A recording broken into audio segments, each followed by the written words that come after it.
It was just after 9 a.m. when the black sedan pulled into Rosie's diner, silent, sleek, and out of place. The kind of arrival that made the old man at the window seat lower his coffee, and the fry cook glance out nervously between orders. In Dunlow, nothing this quiet ever came without consequence. The door opened, and in walked Ciro Mazzi. Tailored charcoal suit. No tie. No smile. Just a stillness that unnerved the air around him. The regulars didn't speak his name, but they all knew it. The man was myth in a town where myths usually came with crime scenes. Some said he once ordered a hit with a handshake. Others swore he hadn't raised his voice in 20 years, didn't need to. But that morning, he wasn't here for revenge or business. He was here for coffee. If you believe power doesn't always shout, that sometimes the most dangerous men carry the deepest regrets, then stay with us. Because this isn't a story about crime. It's about what happens when a heart long buried beneath suits and silence begins to beat for someone else's pain. Inside the diner, the hum of conversation dimmed to cautious whispers. At the counter, a waitress, Liz Brown, moved like a rhythm stuck on repeat. Mid-20s, tired eyes, hands practiced in routine. Her name tag tilted sideways on a pale blue uniform. When she leaned over to pour Ciro's coffee, her sleeve slid just enough to reveal the deepening bruise near her elbow, raw, purple, barely hidden. He noticed. And he didn't flinch. Liz offered a flicker of a smile, one that didn't make it to her eyes, and turned away before the shame could settle too long. Across the diner, Christopher Griffin, the shift manager, shouted a half-hearted joke that made no one laugh. Then barked Liz's name too loud. Too sharply. Ciro's eyes followed the sound.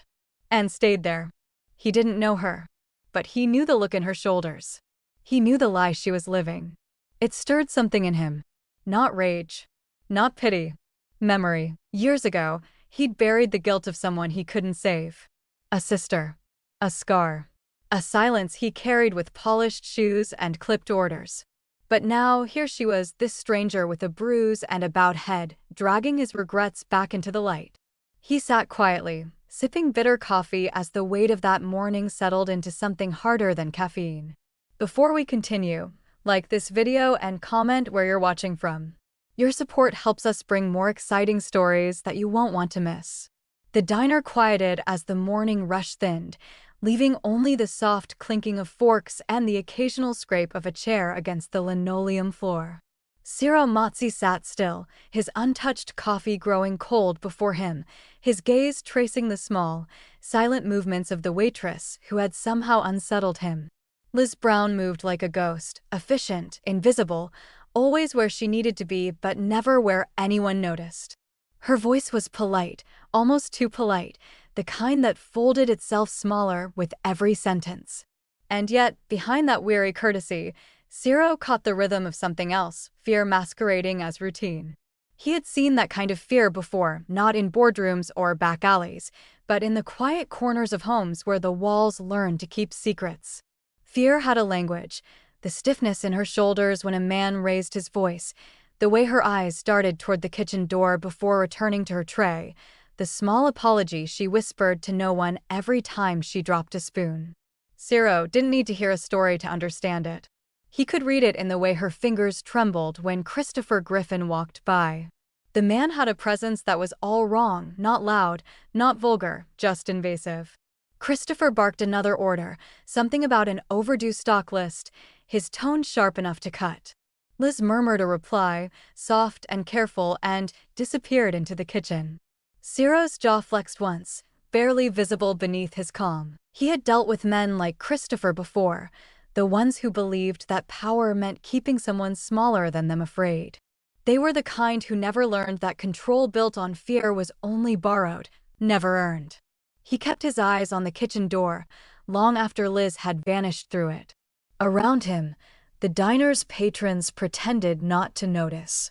An older couple by the window lowered their voices. A young man in overalls stared hard at his coffee as though the right words might rise from the steam. Even the cook, a large man with tired eyes, said nothing when Christopher shoved through the swinging doors a little too roughly. Silence had become its own currency in Dunlow. People traded it daily to keep their lives uncomplicated. Ciro took a slow breath and decided he was done pretending it was none of his business. When Liz reappeared, she carried herself as though nothing had happened. Her smile was back in place, faint but deliberate. Yet when she passed Ciro's table, he saw the redness in her wrist, the kind left by someone's grip, not an accident. He didn't look away this time. Their eyes met for the briefest moment, and something wordless passed between them. Not pity. Recognition. Ciro rose from his seat with measured grace, leaving enough cash under the saucer to cover the meal 10 times over. As he stepped outside, the morning had sharpened into a gray chill, the kind that made old signs creak and gravel crunch too loud. His driver, Marco, waited by the car, the engine idling low. "Find out about her," Ciro said, his tone even, almost bored. "But quiet. I want the truth, not the noise." Marco nodded once, understanding that Ciro Mazzi's version of curiosity was never casual. They drove off without another word, leaving the diner behind in its usual hush. Ciro watched it fade through the window, the cracked neon sign, the reflection of the waitress moving behind glass. He knew he should let it go. He wasn't the kind of man who saved people. He was the kind who made other men fear what would happen if they didn't act right. But something about Liz's silence, her stubborn attempt to survive unnoticed, had struck a chord he thought had long gone quiet. That night, the Mazzi estate stood like a dark monument on the edge of town. The wide hallways echoed faintly, marble and memory, giving the place a kind of hollow luxury. Ciro sat alone at the head of the long dining table, a half-finished meal untouched before him. The chandelier above him cast a pale light over the silverware, glinting off the untouched wine glass beside his hand. Outside, the rain started slow, hesitant, like the thoughts circling in his head. He remembered another night, years ago, when someone else had sat in a kitchen too afraid to speak. His sister, Elena, with the same trembling hands and quiet lies. She had tried to leave a man who didn't believe women should leave anything. The next morning, all that was left was her locket, and the lesson that guilt was heavier than any gun he'd ever held. He had built an empire to outrun that feeling, to bury the softness that made him vulnerable. But the sight of Liz's bruise had cracked something open again, something he'd sworn he'd locked away for good. The door creaked open and Marco entered quietly, removing his hat. "We ran a check," he said. "She's clean. 26, no priors, barely any family left. Lives alone in an apartment off Mill Street. Pays rent late, but steady. Been at the diner 3 years." Ciro nodded once, his gaze still distant. "And him?" he asked, his voice low enough to make the room seem smaller. Marco shifted, uneasy. "Christopher Griffin. Used to run collections for Reno Vasselli, you remember him?" The name hit like a faint echo of a gunshot, one that still rang through the darker corners of Mazzi history. Reno, the vulture, Vasselli, a man who once operated under the Mazzi banner until greed made him careless. He had betrayed Ciro's father's trust, skimming from family accounts and selling debts to outsiders. Ciro had exiled him decades ago, but like rot, the man's reach had spread in small, quiet ways. Ciro leaned back in his chair, the faintest sigh escaping him. "Vasselli," he murmured, tasting the word like poison. "I should have known." His hand tightened around the glass stem until a soft crack sounded beneath his fingers. He set it down slowly. "Keep watching Griffin," he said. "If he's working anyone dirty, I want to know before he does." Marco nodded and left, the echo of his boots fading into the rain. For a long moment, Ciro sat in silence, the weight of the past pressing against the present. He wasn't sure if this was about the girl anymore or the ghosts she'd woken. Maybe both. He rose and walked toward the large window overlooking the dark expanse of his property. The rain had turned steady, washing over the glass in soft, blurred lines. Somewhere out there, under that same rain, Liz Brown was probably locking her door twice, turning off her lights, pretending not to be afraid. Ciro watched the storm and thought about the strange balance of power in the world. Men like him commanded respect because of what they could destroy. But what lingered now in his mind wasn't destruction, it was protection. The kind that required restraint instead of rage. He had spent a lifetime teaching others to fear his silence. Now, for the first time in years, he wondered what might happen if he used that silence to keep someone safe. He left the dining room and moved through the corridor toward his study. The shelves were lined with old photographs, moments from a life he rarely allowed himself to remember. One frame stood out, his father's portrait, eyes proud and unyielding. "You built this to last," Ciro muttered under his breath.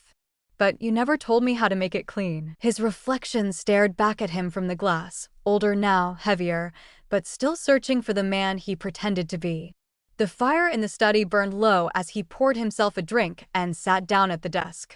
The room smelled of smoke, old leather, and rain. He picked up a pen and scrawled a note across a piece of stationery. "Christopher Griffin, Reno's rot doesn't end until it's cut out. Start with the past."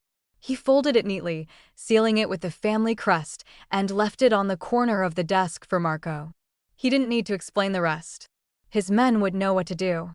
When the clock struck midnight, Ciro finally allowed himself to lean back and close his eyes. The sound of rain on the windows grew softer, and with it, the tension in his shoulders began to fade. But sleep never came easy to him. It came in fragments, restless and heavy with ghosts. Every time he closed his eyes, he saw the bruise on Liz's arm. Every time he tried to forget, her quiet apology echoed back at him, refusing to fade. Somewhere between the rain and memory, he made a promise he hadn't made in years. He would find the truth behind that bruise, and whoever had put it there would learn that Ciro Mazzi's kind of justice didn't come with warnings. It came quietly, efficiently, and with the precision of a man who had spent a lifetime mastering the art of control. By morning, the orders were already in motion. The silence of Dunlow was about to break. And for the first time in years, Ciro Mazzi didn't dread the sound. The file sat open across Ciro Mazzi's desk, pages fanned like the aftermath of a quiet storm. Black and white photos, printouts, and thin yellowed clippings told the story of a man who had survived on other people's silence. Reno Vasselli's name appeared again and again, always in the margins, always where the rot began. The betrayal, the skimming, the whispered deals behind Mazzi family backs, it all spiraled back to one moment that had nearly cost the family everything. And now, like a forgotten crack in the foundation, one of Vasselli's men had crept into Ciro's town, wearing a name tag instead of a chain. Christopher Griffin had once broken bones for Reno, but now he broke spirits for sport. The file said he'd left the city after Vasselli disappeared, reinventing himself as a manager in smaller towns, always hovering near places where no one asked too many questions. Dunlow had been the perfect hideaway, quiet, compliant, too used to turning its head when things got uncomfortable. Ciro scanned the sheet listing past addresses and known associates, noting how Griffin had moved every few years, just long enough to avoid leaving a trail that stank too loudly. But the stench was there now, curling into the corners of a town too weary to fight back. It wasn't just about Liz anymore. That bruise, that tremble in her voice, it was the symptom. Christopher was the disease. And Dunlow had unknowingly welcomed him like a neighbor with a poisoned smile. Ciro closed the file slowly, his fingers steady despite the weight of memory in his chest. At Rosie's diner, the afternoon sun pushed through streaked windows, casting pale light across silver napkin holders and glass salt shakers. Liz stood at the register, smoothing her apron with the kind of care that came from wanting everything to be in place, even when she wasn't. She wore a scarf around her neck, one that didn't match the weather and kept slipping to the side. When an older woman complimented the color, Liz offered a smile too quick to be genuine and adjusted it again, subtly concealing the shadow beneath. "Just bumped into the pantry door," she said softly, her eyes darting toward the kitchen. No one questioned her. They never did. That was the town's way, polite distance, passive concern, never confrontation. Liz had grown used to speaking in half-truths and decorating bruises with excuses. It was easier that way. Until now. Ciro entered without fanfare, the bell above the door chiming like an afterthought. He took his usual seat at booth 9, his posture relaxed but unreadable. Liz walked over with a coffee pot already in hand, her motions as smooth as muscle memory.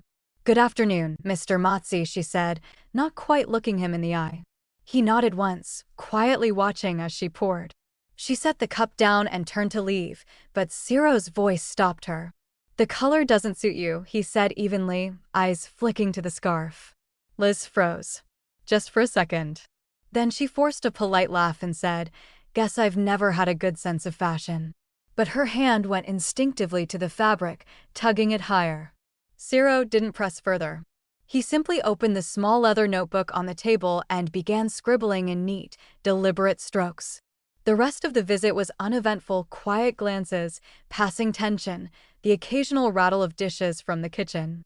When Liz returned with the check, the booth was empty. But beneath the sugar jar, folded neatly, was an envelope. Liz stared at it for a long moment before slipping it into her apron. She didn't open it until her break, tucked in the cramped staff room near the back exit. Her fingers trembled slightly as she unfolded the contents. A single photograph. Grainy, nighttime quality, taken from a distance. It was her walking home alone the night before, her shoulders hunched against the cold. Behind her, a second figure followed. Shadowed. Obscured. But unmistakably male. The back of the photo carried a note, written in clean cursive with no wasted ink. "You are not invisible. You are not alone. Stay strong. CM." She stared at the words for what felt like forever. Then her breath caught in her throat. The sob rose before she could stop it, muffled into her fist. For the first time in months, she didn't feel crazy. She didn't feel dramatic or weak or delusional. Someone saw her. In that back room, between a rusted locker and a stained chair, Liz Brown cried. Not from fear, not this time, but from the dizzying, terrifying realization that someone had noticed the bruises and believed her. She wasn't just a waitress. She wasn't just a target. She was a person. And someone powerful had decided she mattered. Christopher knocked on the staff door without waiting for an answer. "You done hiding back there?" he called, his tone laced with something smug.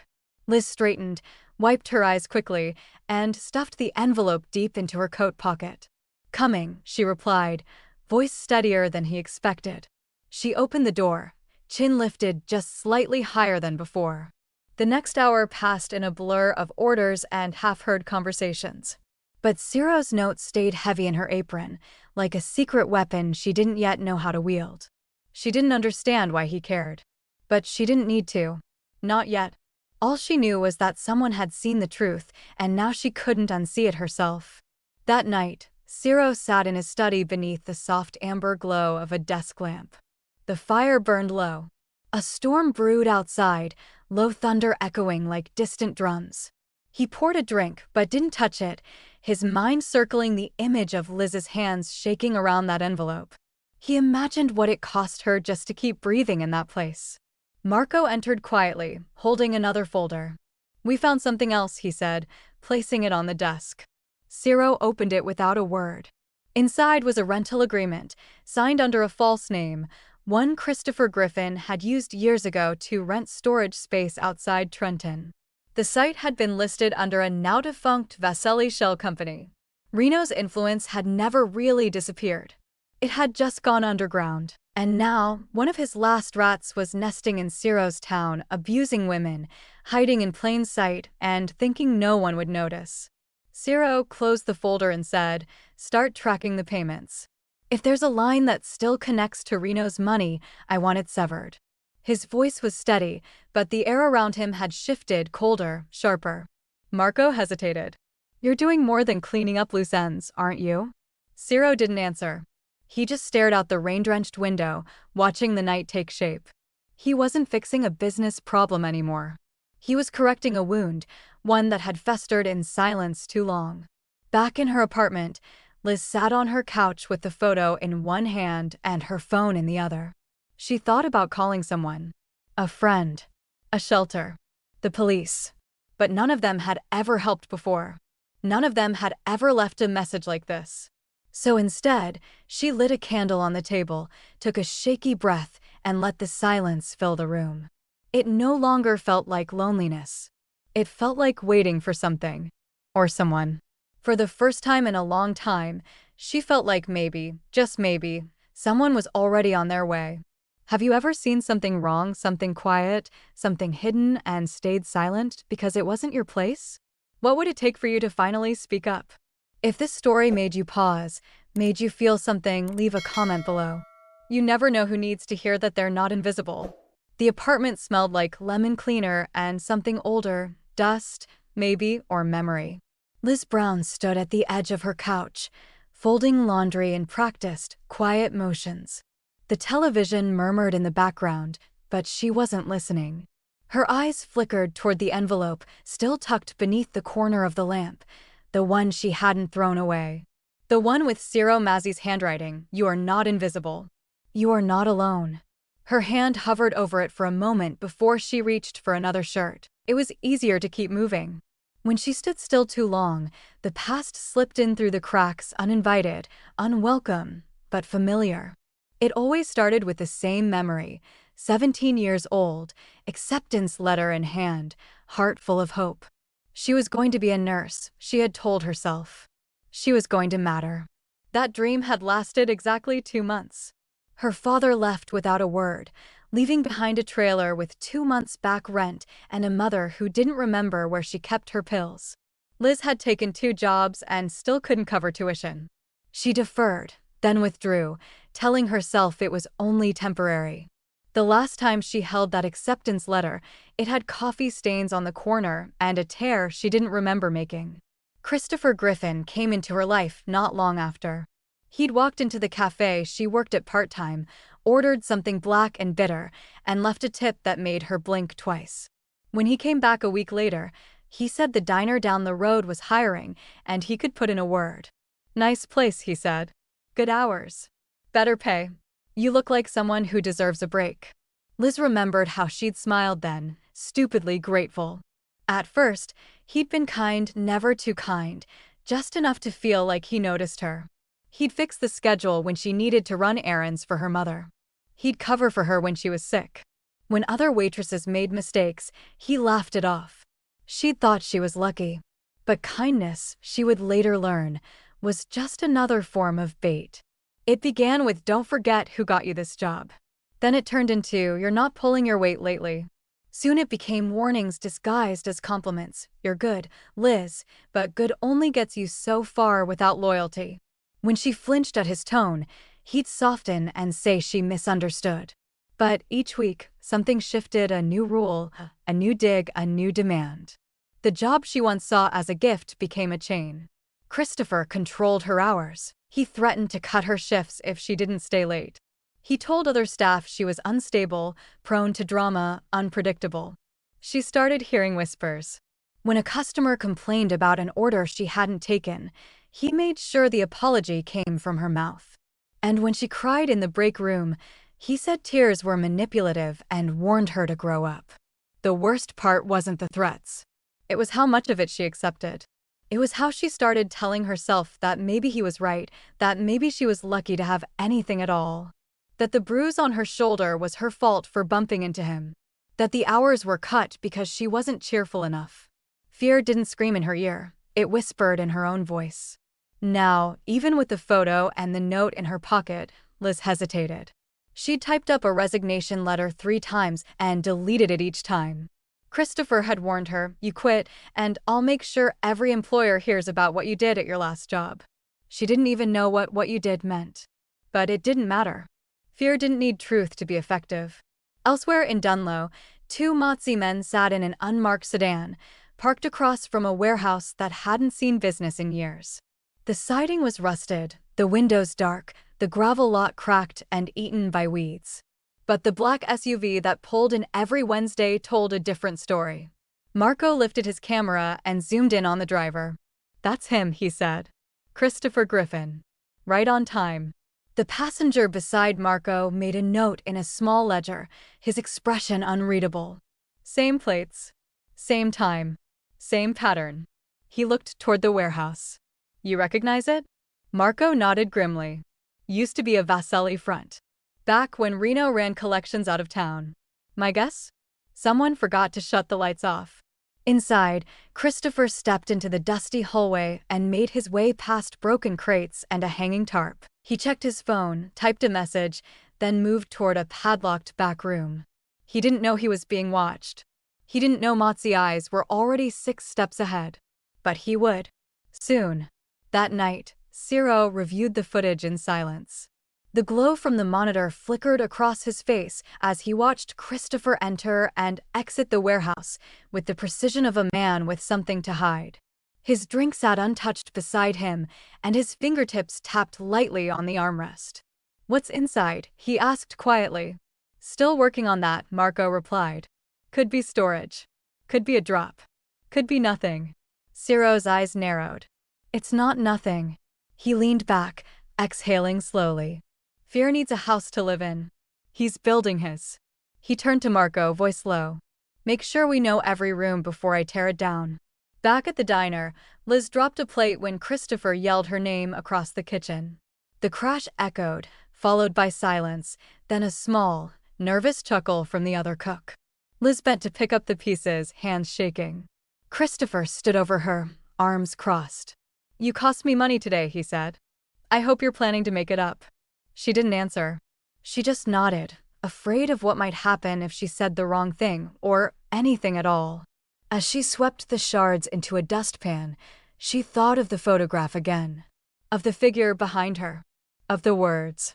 "You are not alone." It was strange how a sentence could grow teeth. That night, Liz opened her resignation letter again. She stared at the blinking cursor, her heart in her throat. But her hand reached toward the delete button anyway. Not because she didn't want to leave, but because she didn't yet believe leaving was possible. That belief was still something she hadn't earned. But across town, belief was already building. Not with flowers or promises, but with facts. With surveillance. With silence. With Ciro Mazzi's kind of precision. And soon, Liz would understand that while fear built quiet prisons, men like Ciro built keys. The bell above the door chimed, softer than usual, like the diner itself had learned to hush when certain men walked through. Ciro Mazzi stepped inside with the same deliberate calm as always, every line of his suit pressed, every movement exact. He removed his hat, scanned the room once, then headed to booth 9 without a word. Conversations slowed to a crawl as he passed. Some patrons glanced up, most looked down. It wasn't fear exactly, it was awareness, the kind that made people straighten their backs and measure their tones. Liz spotted him instantly and crossed the floor with careful steps, coffee pot in hand. Her uniform was freshly pressed, but her eyes held last night's weariness. She tucked a loose strand of hair behind her ear and offered a smile that was more habit than expression. "Good morning, Mr. Mazzi," she said, voice hushed but steady. He nodded once, his gaze never leaving her face. As she poured, Ciro caught the slight tremble in her wrist. The bruise from last week had faded, but the shadow in her posture remained. He watched as she filled the cup just below the brim, the way she always did, precise, cautious, controlled. It was a small act, but in it he saw everything, how she made herself smaller, quieter, safer. And in that silence, he saw the echo of someone else, someone lost. Across the diner, Christopher Griffin leaned against the kitchen doorway, arms folded, smirking. He hadn't missed Ciro's arrival. He never did. His smile didn't reach his eyes, and the muscles in his jaw worked with quiet irritation. This was his territory, or so he believed, and Ciro's presence reminded him just how thin his power really was. Liz turned to leave, but Christopher was already walking toward her. His footsteps were louder than necessary, his posture wide. He brushed past her shoulder, intentionally rough, enough to send the coffee pot jerking in her hand. The hot liquid spilled across her tray and onto her wrist. She gasped, pulling back, the pain immediate and sharp. "Jesus, Liz," Christopher barked loud enough for the whole diner to hear. "Maybe try using both eyes next time." His voice cracked through the room, slicing conversation in half. Liz stood frozen, her free hand gripping the edge of a nearby table. The coffee pot rattled slightly as she fought to hold back the sting, not just from the burn, but from the shame. Ciro's hand moved slowly, setting his black fedora on the table with care. Then he stood. Not abruptly. Not dramatically. But with the sort of control that made people take notice. The room fell completely silent.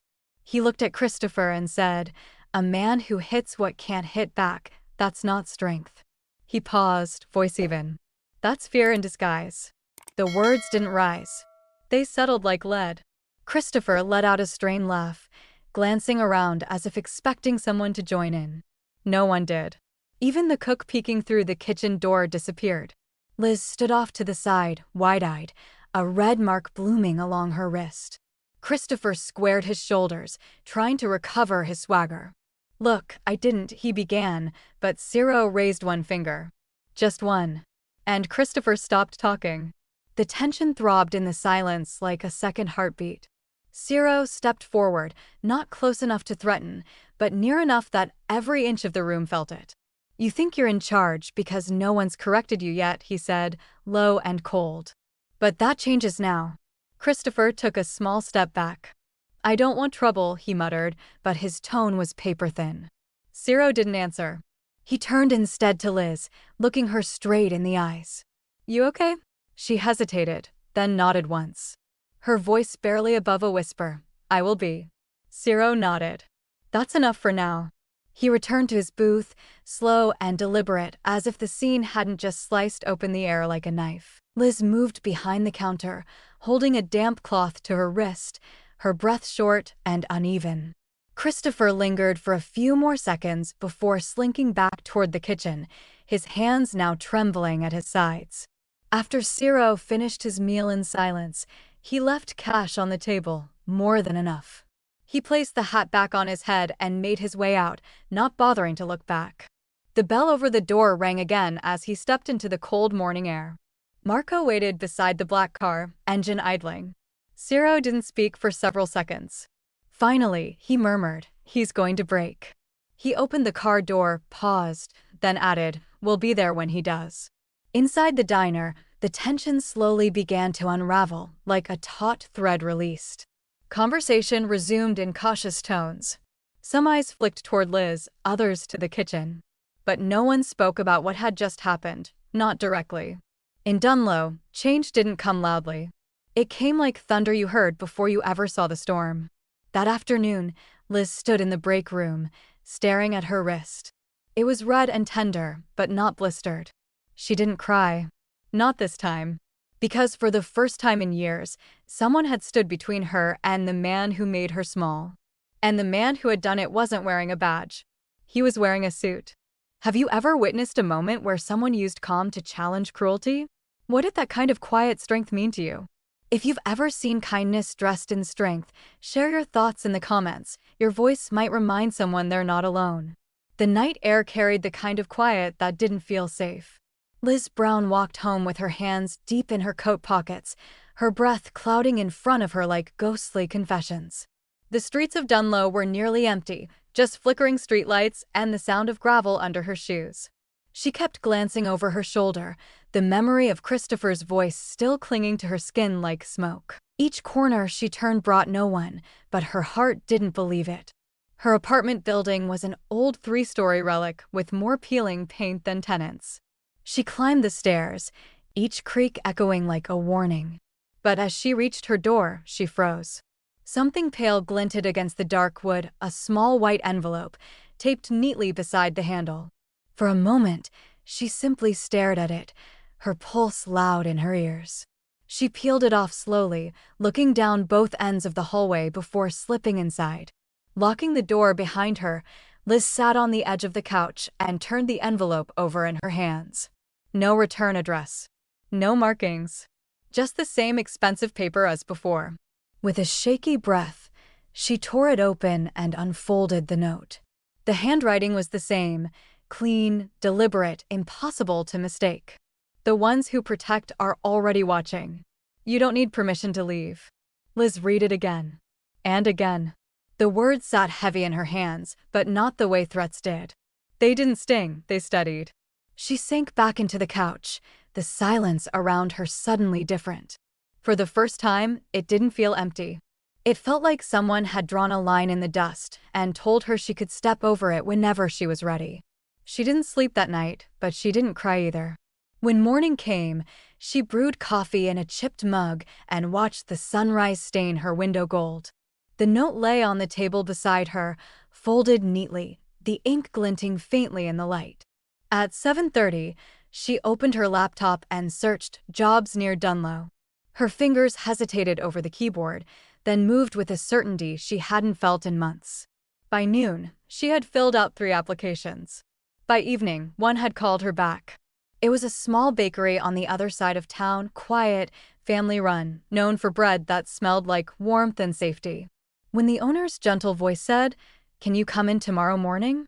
Liz's throat tightened. She said yes before fear could interrupt. After she hung up, she whispered the word again, yes, just to hear herself believe it. The next day, Liz stood in front of the bakery wearing her best blouse, the same one she'd used for her diner interview years ago. This time, her hands didn't tremble. The air inside smelled of sugar and vanilla, and the woman behind the counter smiled with genuine kindness. "We could use someone steady like you," she said after a short chat. "If you can start Monday, the job's yours." Liz blinked in disbelief, then nodded, her voice small but sure. "I'll be here." But Dunlow was too small for secrets, and Christopher Griffin was too controlling to miss a shift change. 2 days later, he noticed the empty hours on Liz's schedule. He waited until her lunch break before confronting her behind the diner, where the dumpsters reeked of spoiled milk and rain. "You think you can just leave?" he hissed, stepping too close. "You forget who gave you this job, Liz." His hand hit the wall beside her head, the sound cracking through the alley. She tried to back away, but he moved with her, his face twisted into something crueler than anger. It was possession. "You walk out on me," he said, "and I'll make sure every place in this town hears what you really are." Liz's pulse raced, but something inside her had changed. Maybe it was the second note. Maybe it was the knowledge that someone, somewhere, was watching. She looked him straight in the eye and said, "Then they'll hear lies from a coward." For a brief moment, Christopher froze. His mouth opened, then shut, as if her words had thrown him off balance. The old Liz would have apologized immediately, stammered something to smooth it over. But this Liz didn't flinch. She slipped past him and walked back inside, her heart pounding so hard she could feel it in her fingertips. Behind her, Christopher stayed in the alley, jaw tight, eyes full of something dark and dangerous. That night, Ciro Mazzi sat in his study, the amber glow of a single lamp stretching long shadows across the room. Marco stood by the window, arms folded, a silent presence waiting for orders. The reports from that afternoon lay open on the desk, photographs, notes, timestamps. "He's unraveling," Marco said. 2 of the staff said he screamed at her behind the diner. Someone else saw him slam his hand against the wall. Ciro didn't look up. He already knew how the story ended. "He's going to make a move soon," Ciro said quietly, the edge in his tone sharp enough to cut through the air. "Fear makes men sloppy." He took a slow sip of his drink, setting the glass down with precision. "And when he does, we'll be ready." Marco nodded, understanding that readiness in Ciro's world didn't mean waiting, it meant preparation. It meant strategy wrapped in silence. Later that evening, under the hum of the chandelier, Ciro met with his consigliere, a man named Dante Rossi, whose gray hair and lined face carried more years of loyalty than most men had courage. "You're sure you don't want it handled?" Dante asked, his tone careful. "Griffin's the type who doesn't stop until someone stops him." Ciro leaned back, the faintest smile ghosting across his lips. "I don't need him dead," he said. "I need him gone." Dante nodded slowly. "Publicly?" "Permanently," Ciro replied. He glanced toward the fireplace, the flicker of flame reflected in his eyes. Fear built him. Fear will unmake him. He paused, letting the words settle. "But I want him to see it coming. I want him to understand exactly what happens when a man mistakes cruelty for control." Dante smiled faintly, the kind of smile that never reached his eyes. "Then we'll start by showing the town who's really in charge." Across town, Liz sat on her couch, the bakery's acceptance email glowing on her phone screen. She traced the words with her fingertip, barely able to breathe. Her resignation letter waited on the table beside her, this time printed, signed, and folded. For once, the idea of walking away didn't feel like surrender. It felt like survival. She looked toward the door, half expecting to see another envelope waiting there. But tonight, she didn't need one. In the distance, a car engine rumbled low, then faded. If she'd looked out the window, she might have seen the same black sedan parked beneath the streetlight, engine idling in the quiet. Ciro Mazzi didn't believe in luck. But he did believe in protection, and tonight, that meant being exactly where he needed to be. Watching. Waiting. Ready. The diner smelled like burnt coffee and final chances. Liz moved through her last shift with quiet focus, each plate she carried placed with precision, each order taken like a closing chapter. It was strange how a place that once felt like a prison now looked so small, so harmless. But that was the thing about fear, it made every space seem tighter than it was. Today, though, she didn't shrink. Ciro Mazzi sat at his usual booth, dark suit crisp, hands folded over the table like he had all the time in the world. His gaze followed Liz, not intrusively, just enough for her to know he was present. When she passed him the coffee, he nodded, then let his eyes drift over the diner like a man measuring the weight of a room.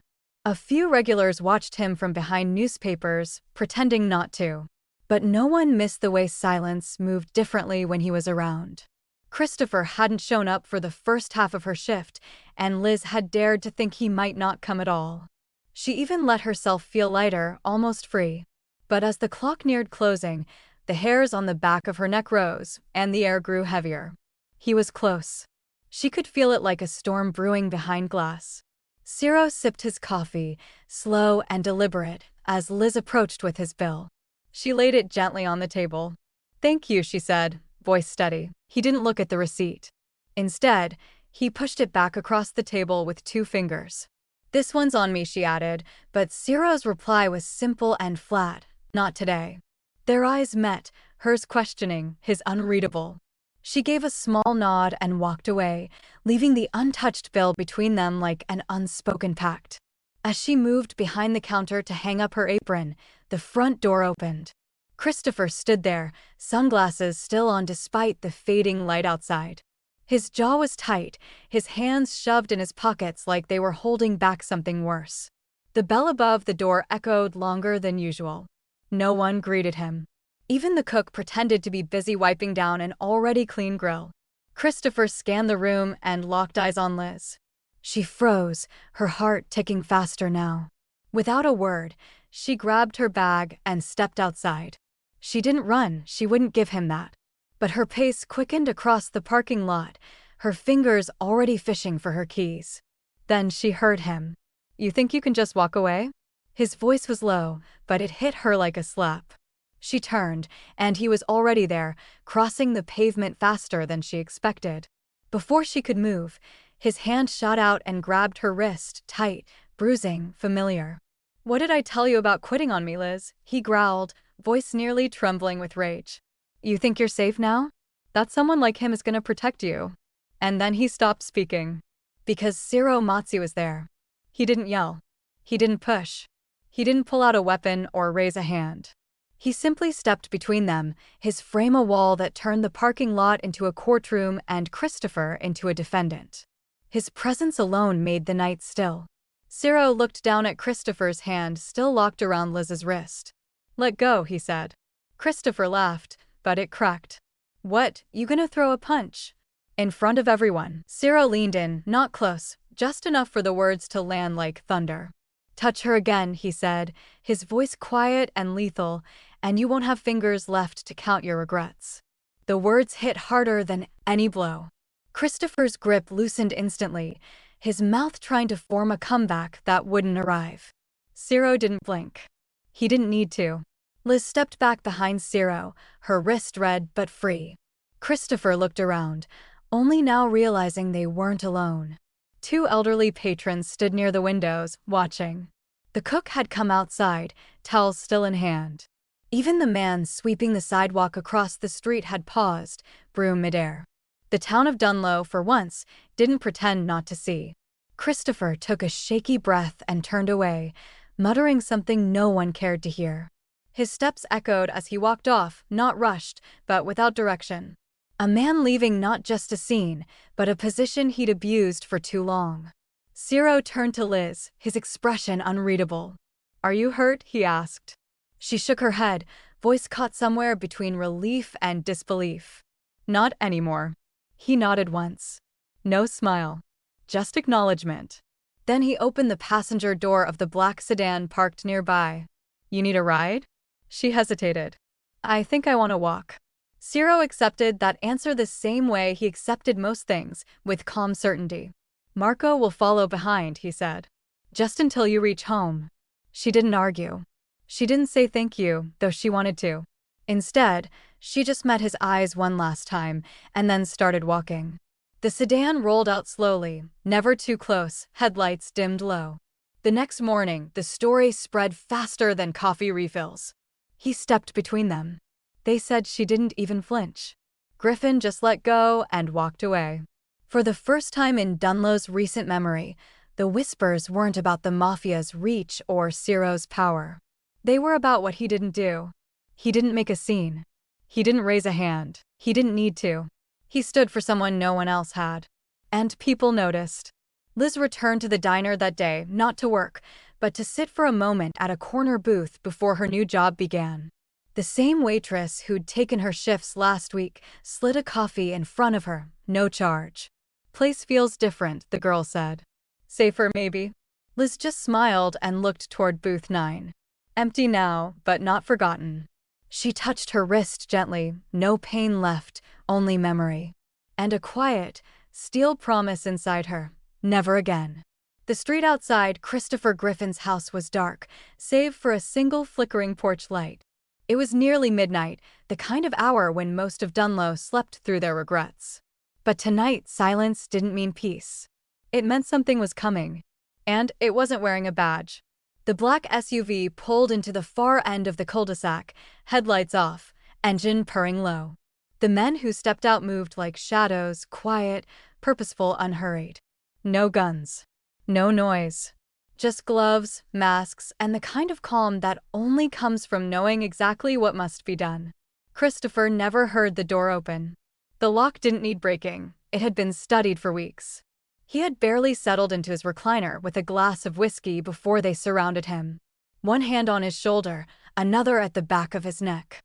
The glass dropped. He didn't get to scream.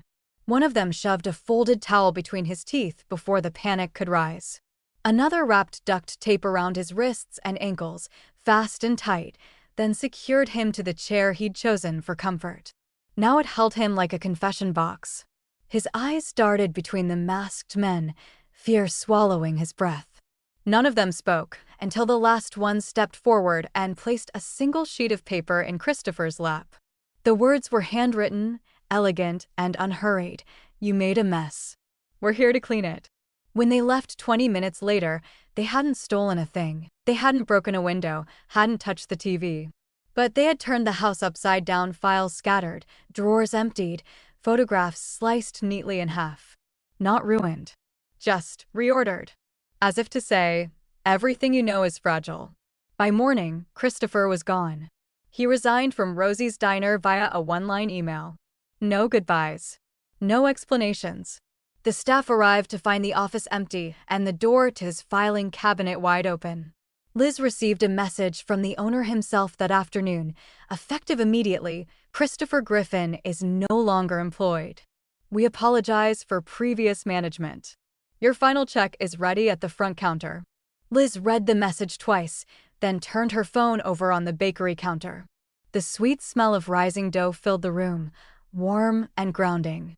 Across from her, the bakery owner, Mrs. Ellis, raised an eyebrow. "Everything okay, honey?" Liz smiled, slow and real. "Yeah," she said. "Everything's finally okay." She laughed then. Not a small laugh. Not the polite kind that slipped through guarded lips, but the kind that filled her chest, rising up from a place she thought had gone quiet. One of the kitchen staff glanced up, surprised, then smiled back. Liz couldn't remember the last time laughter hadn't felt borrowed. The town noticed Christopher's absence, of course. Dunlow was too small for secrets, even if it preferred silence. At first, people speculated. A breakdown, a transfer, a family emergency. But no one truly asked. Because deep down, they knew. What no one said, what everyone felt, was that something had shifted. Rosie's Diner installed new security cameras within the week. A fresh coat of paint followed. The new manager, a former teacher named Carl, ran the place with quiet respect and a clipboard. No yelling, no threats. When a waitress spilled coffee, he helped mop it up. Liz stopped by once to see Mara, a former coworker, and found the place buzzing in a way that didn't feel anxious. "It's weird," Mara had said, "but it's like the walls aren't listening anymore." Liz nodded, understanding perfectly. Fear had moved out. Outside the diner, people walked differently. Not fast, not nervous. Just lighter. Christopher had ruled that corner of town with little more than smirks and silence, but his silence had been oppressive. Now there was a new kind of quiet. One that didn't choke. Ciro Mazzi never said a word about what happened. He came to the diner once that week, sat in booth 9, ordered coffee, nodded once when Liz walked in to grab a pastry for herself. Their eyes met for a second too long. He raised the cup in a half-toast. She smiled and dipped her head, the kind of thank you don't need to say out loud. He didn't stay long. But he didn't have to. Everyone in Dunlow knew who had rearranged the story. Everyone knew why the man who once ran a town from behind a counter was now nowhere to be found. And no one missed him. When power shifts in silence, do you notice? Have you ever seen someone fall without a sound and known exactly why? If you've ever seen justice done quietly, but powerfully, share it in the comments. Your story might be the echo someone else needs to hear. The rain tapped gently against the windows of the Mazzi estate, the kind of slow, rhythmic sound that made silence feel heavier than usual. Ciro Mazzi sat alone in his study, a whiskey glass untouched beside a stack of old letters, the edges curled and yellowed by time. He hadn't looked through this drawer in years, not since his sister's funeral. Elena's handwriting was still elegant, her words always precise, even when the pain bled between the lines. Each envelope carried a piece of her he'd never quite been able to bury. He unfolded one carefully, reading her voice in the silence. "I'm okay, Ciro. Just tired." He doesn't mean it. He's under a lot of stress. He closed his eyes, letting the memory take its bite. She had said all the things Liz once said, just with different bruises and a different man. Back then, Ciro had been younger. Meaner. More focused on empire than empathy. He thought silence was protection, and that revenge would fix what regret couldn't. But revenge hadn't saved Elena. It hadn't come fast enough. And by the time he'd learned the cost of hesitation, she was gone, buried beneath flowers and apologies too late to matter. The fire crackled in the hearth behind him, throwing shadows on the wall. His fingers moved to the next letter, but he paused. Instead, he reached for his phone. He didn't hesitate as he dialed. This number wasn't one he ever forgot. It rang twice before a young, warm voice answered. "Uncle Ciro?" He leaned back in the chair, voice low. "Hey, kid. You got a minute?" "Always," she said. "What's on your mind?"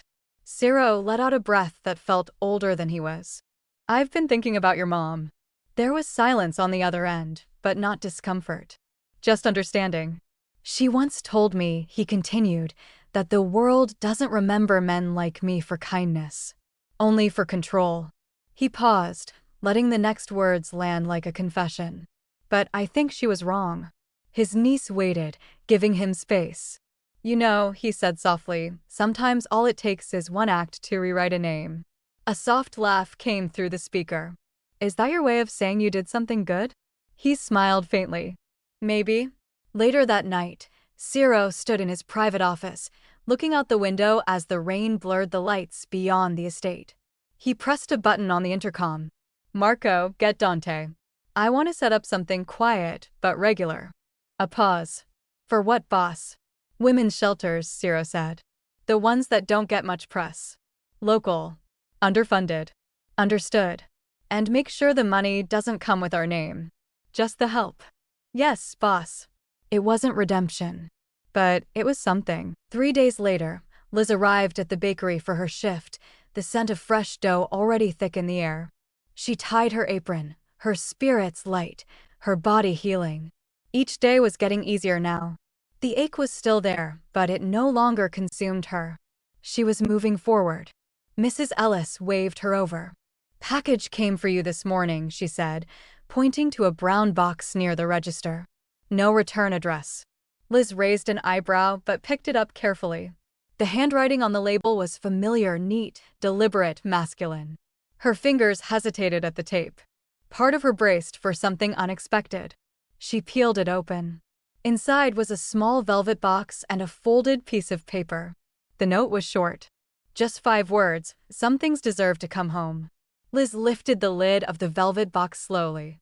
Inside sat a necklace she hadn't seen in nearly 10 years, her mother's locket. A simple silver pendant with a flower etched into it. It had been pawned during a rough winter when there wasn't enough money for heat.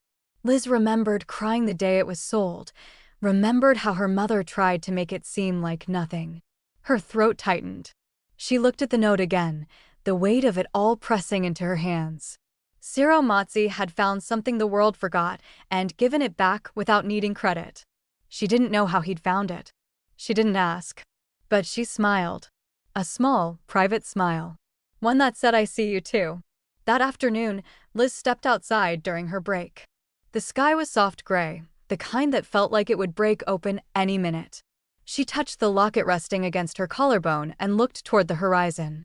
She no longer walked like someone waiting for a blow. She walked like someone who had survived one.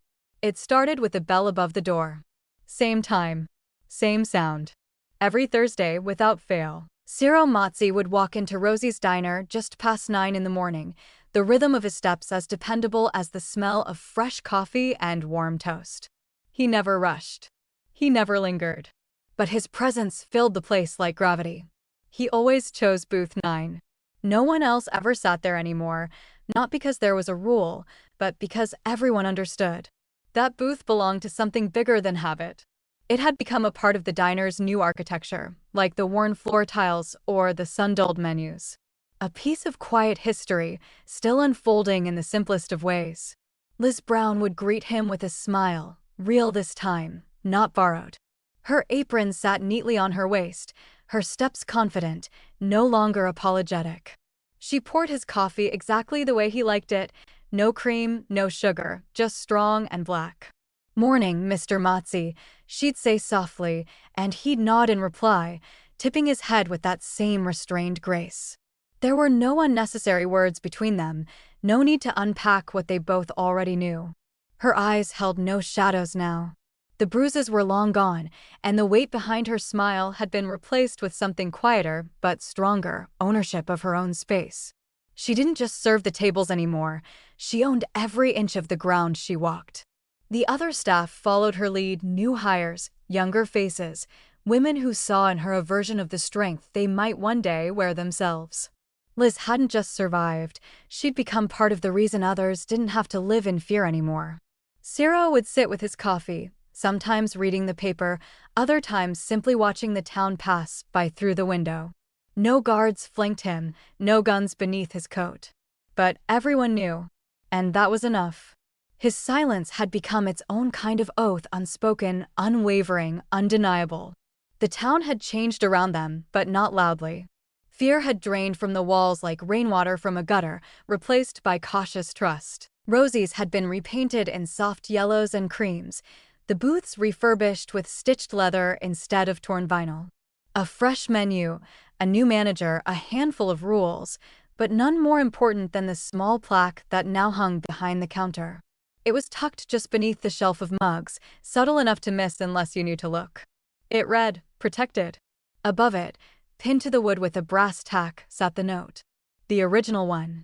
Its edges were frayed, its ink slightly faded. But the message remained untouched, unchanged, unforgettable. You are not invisible. You are not alone. People had asked about it. New customers mostly. Out-of-towners. Liz never offered the full story. She didn't need to. Sometimes she just smiled and said, "It's there for the people who need to see it." That was enough. On Thursdays, there was a calm that settled over the diner like a quiet prayer. Ciro's coffee always stayed hot, his booth always waiting. And Liz, whether she was working or just visiting, always found time to pour it herself. That one small moment, a nod, a smile, a cup placed with care, became their tradition. They never talked about the alley, or the warehouse, or the scars that still pulsed quietly under the surface of old memories. They didn't need to, because sometimes survival wasn't about the war stories. It was about what came after. Ciro never asked how she was, but he knew. And Liz never said thank you, but he felt it in every step she took without fear. Dunlow had learned something in the silence Ciro left behind. Protection didn't always come in sirens or shouted threats. Sometimes it came in stillness. In a man who showed up week after week not because he had to, but because she no longer needed him to. But still, he came. And everyone noticed. Even the people who never said a word. One Thursday morning, a teenage girl came in alone, nervous, fiddling with the sleeves of her hoodie. Liz saw the way her shoulders curled inward, the same way hers once had. She walked over, knelt slightly by the table, and poured her a glass of water. "It's okay," she whispered. "This is a good place." The girl nodded slowly, her eyes flicking toward the plaque behind the counter. And something in her eased. After Ciro left that day, Liz lingered by booth 9, wiping the table slower than necessary. The sun hit the glass just right, casting soft beams across the empty seat where he had been. Her fingers brushed the edge of the wood, tracing the same groove he always rested his hand near. She smiled, not from nostalgia, but from the quiet knowledge that this chapter of her life had already closed. But some people, some truths, stayed open. And that was okay. Because every Thursday, like clockwork, the town remembered, not with fanfare, not with headlines, but with stillness.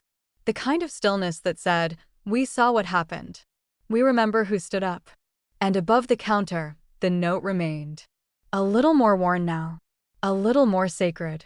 "You are not invisible. You are not alone." It had started as a lifeline. Now it was a landmark. And every time someone new asked about it, the answer was always the same. In a town built on whispers, the loudest story was told without anyone raising their voice.